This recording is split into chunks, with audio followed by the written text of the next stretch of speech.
Hi friends, YouTube आप सभी का स्वागत है। दोस्तों मैं फिर से आप सभी के सामने BHDAE 182 के दो ऐसे महत्वपूर्ण प्रश्न लेकर आए हैं इस वीडियो के माध्यम से, जो कि एग्ज़ाम की दृष्टि से काफ़ी महत्वपूर्ण है। और ये दोनों प्रश्न एग्ज़ाम में आते हैं, तो इस प्रश्नों को आप देख लीजिए। कहीं ऐसा ना हो कि एग्ज़ाम देने जाएं और यह दोनों प्रश्न एग्ज़ाम में आ जाए और आप इसका आंसर ना लिख पाए। तो आप जो है इस वीडियो को ज़रूर देखें, क्योंकि ये दोनों ही प्रश्न सिलेक्टिव प्रश्न हैं और एग्ज़ाम की दृष्टि से काफ़ी इंपॉर्टेंट है। और एक चीज़ बता दूं कि अगर आप इसका PDF चाहते हैं तो मैं अपने टेलीग्राम चैनल का लिंक डिस्क्रिप्शन में दे दूंगा, जहां से आप जो है डायरेक्टली जो है उस लिंक पर क्लिक करके मेरे टेलीग्राम चैनल के मेंबर बन सकते हैं। ओके, तो पहला प्रश्न है कि स्वर कितने प्रकार के होते हैं, उदाहरण से वर्णन करो, ये बताऊंगा इस वीडियो में। और दूसरा प्रश्न है कि कारक जो है कितने प्रकार के होते हैं, उदाहरण से उनके बारे में बताऊंगा। ओके, तो इस वीडियो के अंत तक बने रहें। तो स्टार्ट करते हैं। पहला प्रश्न है स्वर कितने प्रकार के होते हैं, उदाहरण से वर्णन करो। तो आपको लिखना है कि स्वर जो है मुख्यतः 3 प्रकार के होते हैं। पहला है हर्ष स्वर, दूसरा है दीर्घ स्वर और तीसरा है संयुक्त स्वर। ओके, हर्ष स्वर में लिखना है कि वह स्वर जिसके उच्चारण में हमें कम समय लगता है, ऐसे स्वर को हम बोलते हैं हर्ष स्वर, जैसे अ, छोटे ई और छोटा ऊ। ओके, फिर दूसरा स्वर है जिसका नाम है दीर्घ स्वर। इसके डिफिनेशन में लिखना है कि वह स्वर जिसके उच्चारण में हमें अधिक समय लगता है, तो इस तरीके के स्वर को हम बोलते हैं दीर्घ स्वर। ओके, जैसे आ, कॉमा, बड़ी ई, कॉमा, बड़ा ऊ। ओके, जैसा कि मैंने यहाँ पे लिखा है। और तीसरा स्वर है जिसका नाम है संयुक्त स्वर। इसके डिफिनेशन के अंतर्गत आपको लिखना है कि वह स्वर जो 2 स्वरों के मिलाप से बनता है। ओके, वह स्वर जो 2 स्वरों के मिलाप से या 2 स्वरों के मिलने से बनता है, तो इस तरीके के स्वर को हम बोलते हैं संयुक्त स्वर। ओके, जैसे अ और छोटी ई को मिला दे तो ए बन जाता है। इसके साथ साथ एक और एग्जांपल है, अ और ए को मिला दो तो आई बन जाता है। ओके, तो आई थिंक आप लोगों को समझ में आ गया होगा। ओके, इसके बाद मैं कारक कितने प्रकार के होते हैं और इसके उदाहरण सहित मैं वर्णन करूंगा। ओके, तो सबसे पहले आपको जान के रखना है कि कारक जो होते हैं वो मुख्यतः 8 प्रकार के होते हैं।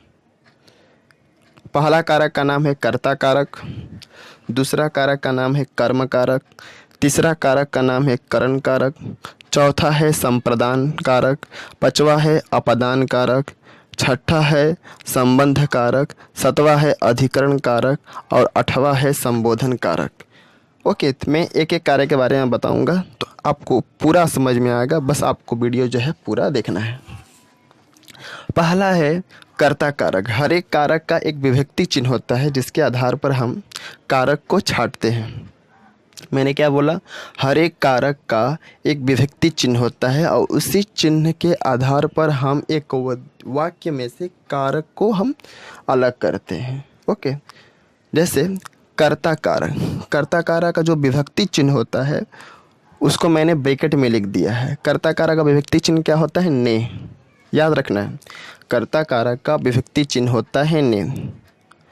अगर इसका डिफिनीशन लिखना होगा तो कैसे लिखेंगे? तो वह कारक जिसमें क्रिया के करने वाला का पता चले। ओके, वह कारक जिसमें क्रिया के करने वाले के बारे में हमें पता चलता है, तो इस तरीके के कारक को हम बोलते हैं कर्ता कारक। और कर्ता कारक का विभक्ति चिन्ह क्या होता है? ने, जो कि मैंने ब्रैकेट में वहाँ पर लिखा है। ओके, आप देख पा रहे होंगे। इसका एग्जाम्पल लिखना है, राम ने रावण को मारा। तो रावण को किसने मारा भाई? राम ने। किसने मारा? राम ने। तो राम ने जो हो जाएगा वह कर्ता कारक हो जाएगा। देखिए, राम के साथ ने जुड़ा हुआ है। ओके, राम के साथ क्या जुड़ा हुआ है? ने। तो राम ने क्या हो गया? कर्ता कारक। ओके, दूसरा है कर्म कारक, जिसका विभक्ति चिन्ह होता है को, जो कि मैंने ब्रैकेट में दिखा दिया है। इसका डिफिनेशन अगर लिखना हो तो कैसे लिखेंगे? वह कारक जिसमें क्रिया का प्रभाव जिस पर पड़ता है, यानी कि क्रिया का प्रभाव, कर्ता के क्रिया का प्रभाव जिस पर पड़े उस पर, उसे हम बोलते हैं कर्म कारक। बस ऐसा ही आप लिख सकते हैं डिफिनेशन में कि क्रिया का प्रभाव जिसके ऊपर पड़ता है उसे हम बोलते हैं कर्म कारक। और कर्म कारक का विभक्ति चिन्ह क्या होता है? कोई, जो कि मैंने ब्रैकेट में शो कर दिया है। अब आपको एग्जाम्पल में लिखना है क्या है कि राम ने रावण को मारा। ओके, राम ने रावण को मारा। देखिए रावण को मारा, आपको देख कर ही समझ जाएंगे कि रावण को क्या हो जाएगा? कर्म कारक है। ओके, राम ने किसको मारा भाई? रावण को मारा, तो रावण कर्म कारक हो गया। तो रावण के साथ देखिए को जुड़ा हुआ है, जो कि मैंने अंडरलाइन करके बता दिया है। तो रावण को मारा, तो रावण को क्या हो जाएगा? कर्म कारक। तीसरा है करण कारक। इसका विभक्ति चिन्ह होता है से और दूसरा होता है के द्वारा। इसका दो विभक्ति चिन्ह होता है, पहला है से और दूसरा है के द्वारा। तो वह कारक जिसमें क्रिया के साधन का पता चले, हमें यह पता चले कि आखिरकार जो भी क्रिया हुई है, जो भी कार्य हुआ है, वह किस साधन के द्वारा हुआ है। तो इस तरीके के कारक को हम बोलते हैं करण कारक।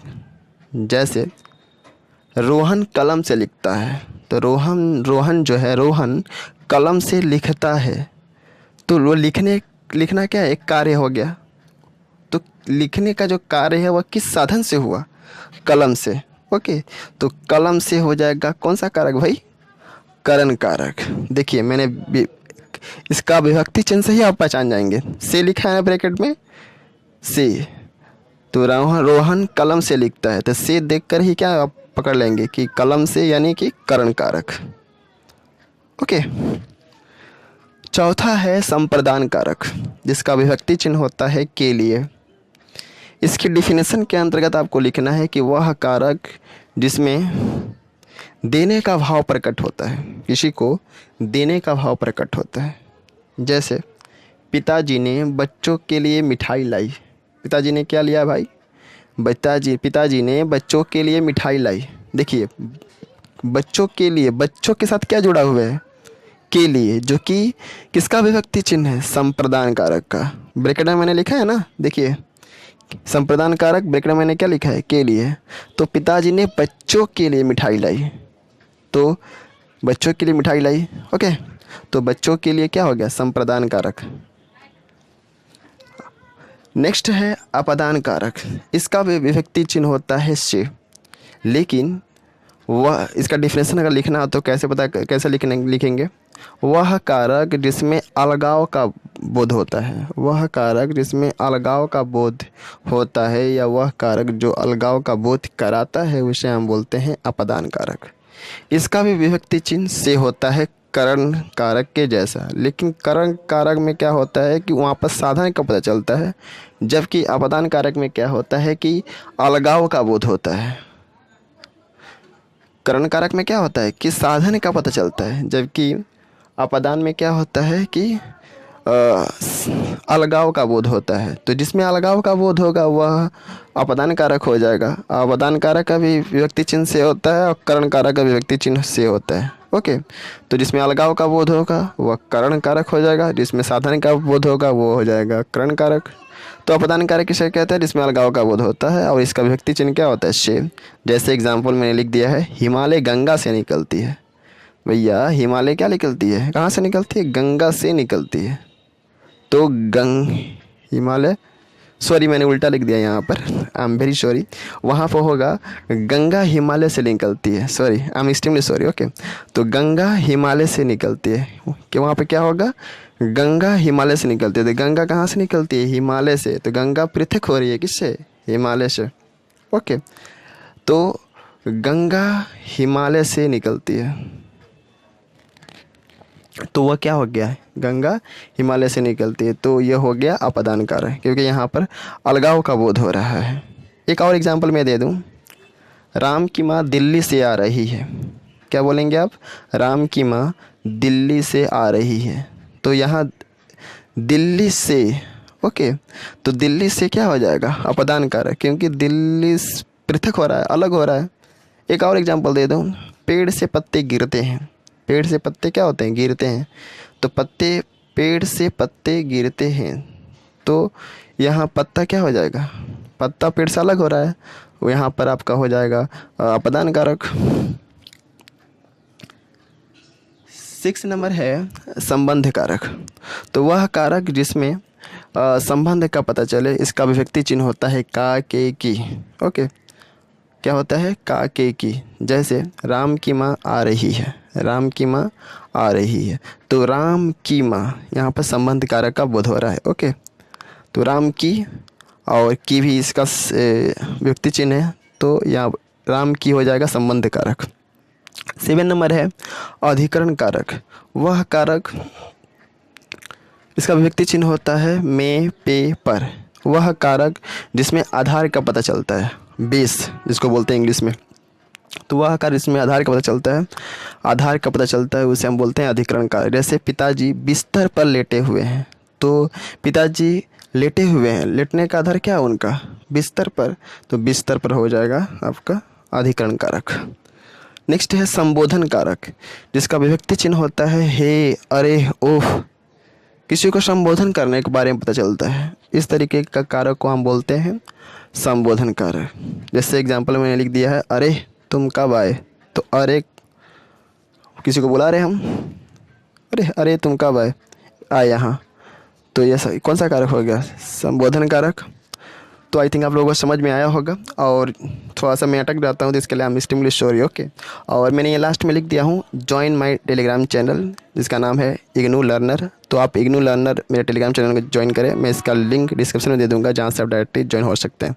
बस इतना ही। जय हिंद, वंदे मातरम, and best of luck for your exam. Thank you.